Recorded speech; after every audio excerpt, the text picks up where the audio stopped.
Pendidikan adalah investasi terbesar bangsa.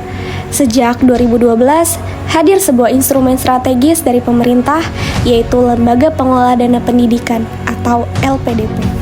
Dibentuk oleh pemerintah di bawah Kementerian Keuangan, LPDP bertugas mengelola dana abadi pendidikan untuk menjamin keberlanjutan program dan menyiapkan sumber daya manusia Indonesia yang berdaya saing global. Program beasiswa ini mencakup skema luas, dari reguler, afirmasi untuk pemerataan akses, hingga skema targeted untuk bidang dan profesi prioritas. Ini adalah alat penting untuk pengembangan kapasitas nasional. Secara umum, LPDP masih sangat relevan dan strategis sebagai investasi pendidikan.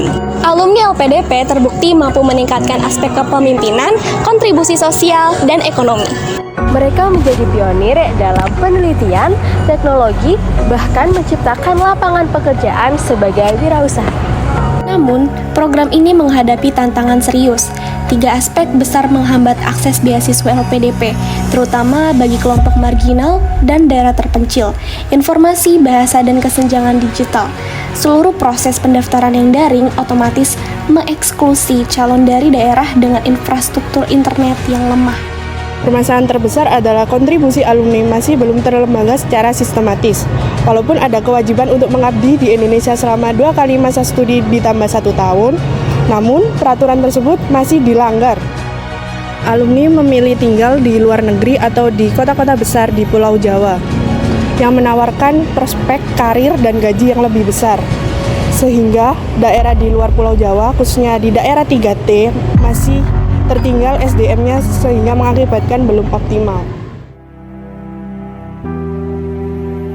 Oke, menurut saya, pendapat saya pribadi mengenai permasalahan yang sudah diutarakan tadi, itu sebenarnya alasan dari teman-teman yang menerima mahasiswa atau mahasiswi yang menerima beasiswa LPDP ini itu lebih ke arah mereka tidak mau pulang, itu dikarenakan adanya permasalahan yang ada di negeri kita sendiri. Dan jika core inti permasalahan di kota kita sendiri atau negeri kita sendiri itu tidak terselesaikan, maka hal yang mereka tidak akan terselesaikan.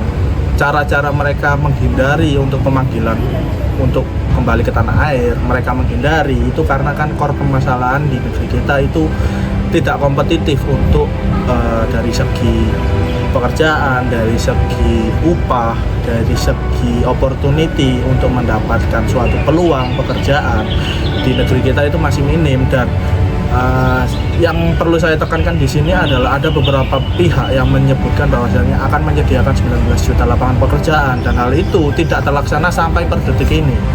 Dan hal itu jika inti permasalahan tidak diselesaikan, tidak akan menyelesaikan masalah apapun. Baik itu memperketat regulasi atau pencabutan beasiswa LPDP, itu terasa sangat tingkat subjektivitasnya akan, menurut saya pribadi, itu terlalu tinggi, sehingga jika hal tersebut yang dilakukan pertama kali untuk mencabut atau memperketat regulasi itu tidak akan menyelesaikan hal apapun. Karena inti permasalahan di sini yang ingin saya tekankan adalah perbaiki dulu internal dari negeri kita sendiri.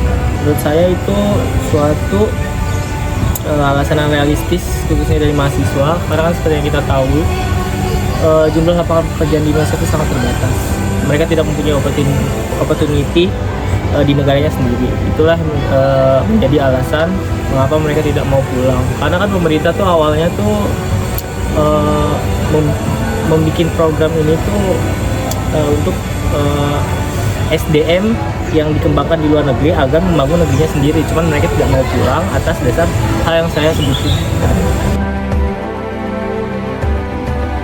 Oke, untuk pertanyaan selanjutnya kan perihal relevansi dengan apakah kebijakan LPDP ini yang harus dilanjutkan atau tidak. Menurut saya pribadi, beasiswa ini merupakan salah satu bentuk tanggung jawab pemerintah dan memberikan opportunity kepada mahasiswa atau mahasiswi yang ingin berkuliah di luar negeri, terutama untuk S2 dan S3.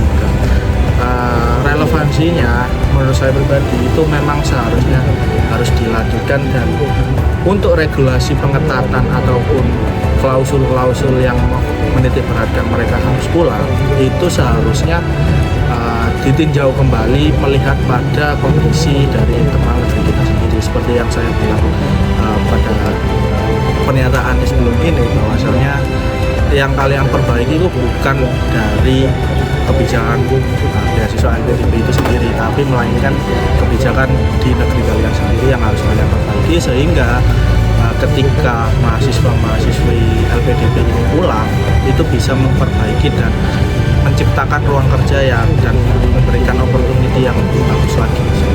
Menurut saya sendiri beasiswanya itu masih relevan ya, karena banyak juga orang yang ingin gitu mendapatkan akses pendidikan dengan kualitas baik, namun tidak bisa didapat di Indonesia sendiri.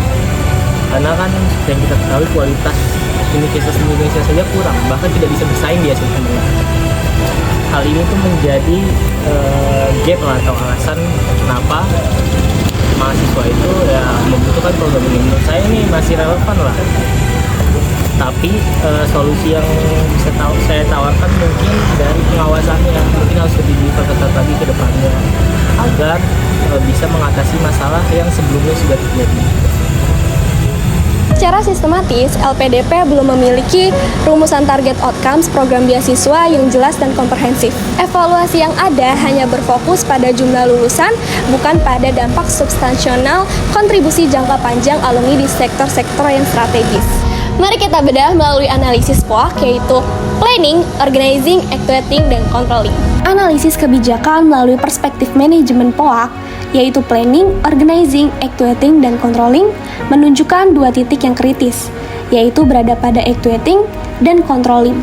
Pada tahap Actuating atau pelaksanaan, kesenjangan digital dan disparitas akses informasi telah mengurangi aspek pemerataan.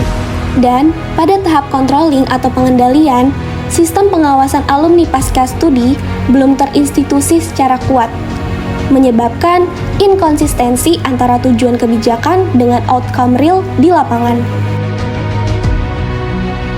Untuk menjadikan program ini lebih adil dan berdampak berkelanjutan, LPDP perlu mentransformasi kebijakan. Pertama, di tahap perencanaan, diperlukan perumusan pasca studi yang jelas dan juga terukur. Bergeser dari sekedar menghitung jumlah lulusan, menjadi memastikan kontribusi struktural alumni. Kedua, tahap pengorganisasian. Sinergi antara pemerintah daerah dengan perguruan tinggi di luar Jawa harus diinstitusikan. Hal ini termasuk mekanisme talent pooling regional untuk memastikan alumni afirmasi memiliki posisi strategis oleh pemerintah daerah ketika mereka kembali.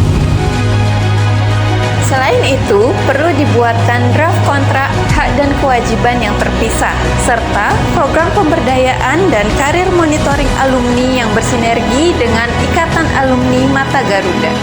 Program beasiswa LPDP adalah mekanisme kebijakan yang telah teruji dalam mencetak pemimpin unggul.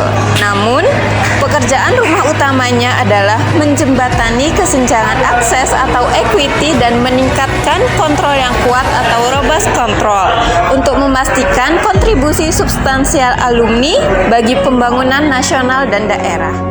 Dengan penajaman strategis, LPDP dapat bertransformasi dari program investasi yang efektif menjadi program manajemen pendidikan yang berkeadilan dan berdampak berkelanjutan.